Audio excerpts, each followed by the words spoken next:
안녕하세요. 동아시아의 오랜 지혜, 명리학을 통해 인생의 흐름과 인간의 가능성을 탐구하는 시간입니다. 오늘은 최근 한 정당의 새로운 대표로 선출되어 세간의 주목을 받고 있는 한 정치인의 사주를 통해 한 사람의 인생 흐름이 어떻게 펼쳐지는지 심도 있게 들여다보고자 합니다. 이는 특정 인물에 대한 정치적 평가가 아닌 명리학적 원리가 현실에서 어떻게 발현되는지를 살펴보는 순수한 학문적 탐구임을 먼저 말씀드립니다. 오늘 우리가 살펴볼 인물은 기사월에 태어난 무신일주의 사주를 가지고 있습니다. 무신일주란 무엇일까요? 이는 거대한 산을 의미하는 무토, 그 산 아래에 묻힌 날카로운 바위나 금속 원석을 상징하는 신금의 조합입니다. 마치 거대한 산이 그 안에 무한한 광물 자원을 품고 있는 모습과 같아 엄청난 잠재력과 가능성을 내포하고 있다고 해석합니다. 이러한 기운을 타고난 사람은 보통 스케일이 크고 담대하며 한번 결정을 내리면 칼로 물을 베듯 단호한 면모를 보입니다. 큰 칼을 든 장수와 같은 기질을 지녔다고도 볼 수 있지요.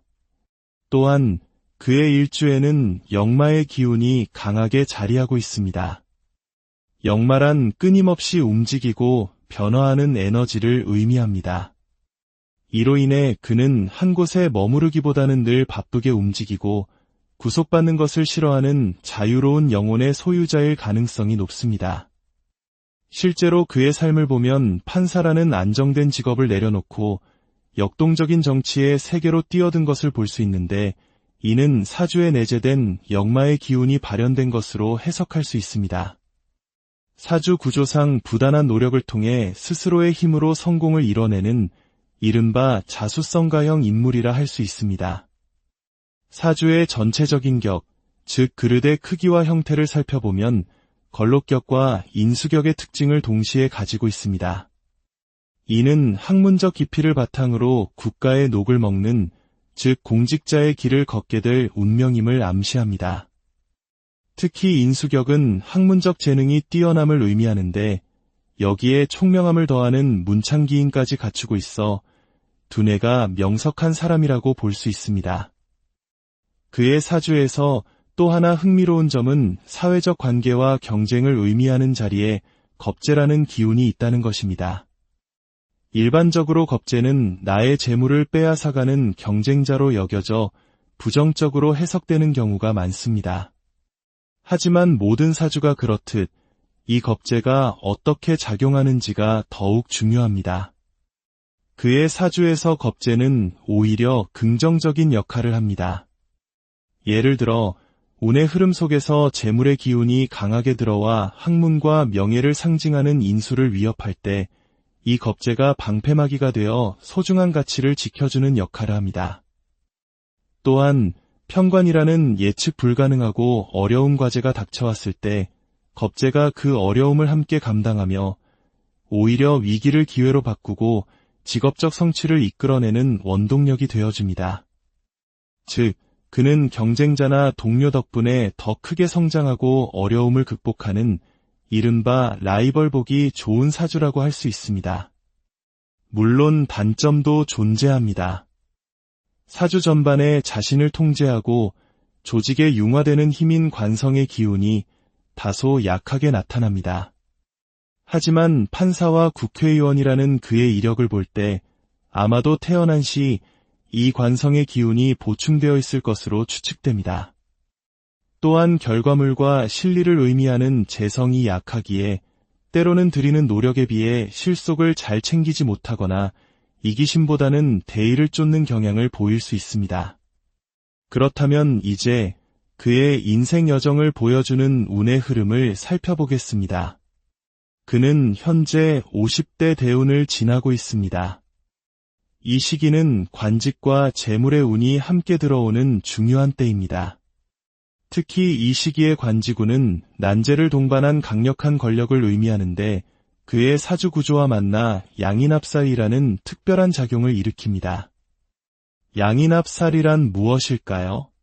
쉽게 비유하자면 집에 침입한 강도 도둑이 서로 마주치더니 둘이 손을 잡고 그냥 나가버리는 것과 같은 형국입니다. 즉, 어려운 문제가 또 다른 강한 기운을 만나 저절로 해결되고 오히려 큰 공을 세우게 되는 매우 긍정적인 작용을 의미합니다. 그가 판사직을 내려놓고 정치에 입문하여 당대표라는 자리에 오른 것은 바로 이러한 운의 흐름 속에서 이루어진 일이라 볼 수 있습니다. 당대표가 된 직후의 운세를 보면 당분간은 쉽지 않은 길을 걷게 될 것으로 보입니다. 올해 가을에는 활동성이 왕성해지는 만큼 구설수나 말실수의 위험도 함께 따르며 동료나 내부 경쟁자로 인해 골치 아픈 문제들이 발생할 수 있습니다. 당내의 여러 갈등을 해결하고 조직을 안정시키기까지는 상당한 노력과 시간이 필요할 것입니다.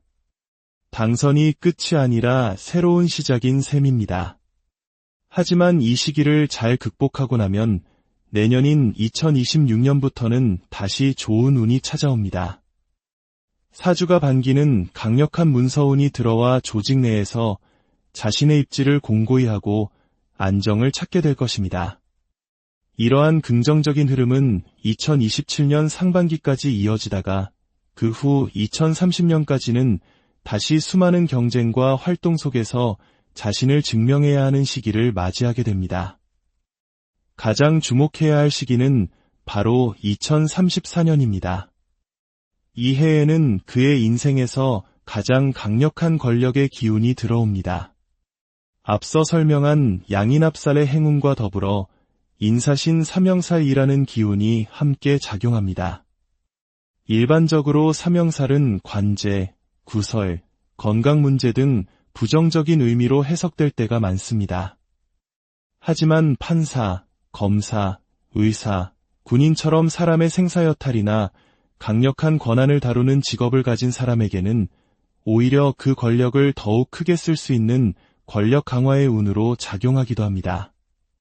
실제로 그는 과거 삼형살의 운이 왔던 29세의 판사로 임용되었고 2022년 또 다른 삼형살의 해에 국회의원에 당선된 바 있습니다. 그런데 2034년에 오는 삼형살은 어려운 난제를 해결하는 양인합살까지 겹쳐 있으니 그 긍정적인 힘이 배가 된다고 볼 수 있습니다. 이 시기에 그는 대중과 언론, 행정 및 사법에 막강한 영향력을 행사하는 권력을 쥐게 될 가능성이 매우 높습니다. 그의 정치 인생에서 가장 큰 획을 긋는 정점을 찍는 시기가 될 것입니다. 이 강력한 기운은 59세부터 시작되는 다음 대운과 맞물리며 2038년까지 길게 이어집니다. 이 시기는 그가 기존의 자리를 내려놓고 더 큰 변화를 맞이하는 때이기도 합니다. 사주와 운의 흐름만으로 본다면 국가 최고 지도자의 자리까지도 넘볼 수 있는 막강한 기운입니다. 물론 그 과정이 순탄하지만은 않을 것입니다. 권력을 쥐는 과정에서 돈이나 사적인 문제와 관련된 구설이 따를 수 있으나 그의 사주에는 위기를 해결하는 지혜와 능력이 내재되어 있어 결국은 극복해 나갈 것으로 보입니다. 한 사람의 사주를 통해 우리는 인생의 거대한 흐름과 잠재된 가능성을 엿볼 수 있습니다. 그는 국가의 녹을 먹는 공직자의 팔자를 타고났으며 앞으로도 약 40년간 이어지는 좋은 관운의 흐름 위에 서 있습니다.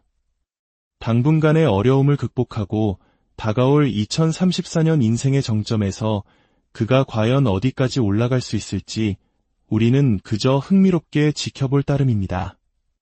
오늘 이야기가 흥미로우셨다면 좋아요를 통해 좋은 기운을 함께 나눠주시고 구독을 통해 앞으로 이어질 지혜의 여정에 동행해 주시면 감사하겠습니다. 여러분의 관심이 저희가 더 깊이 있는 콘텐츠를 만드는 데 큰 힘이 됩니다. 다음 시간에도 흥미로운 이야기로 여러분을 찾아뵙겠습니다. 감사합니다.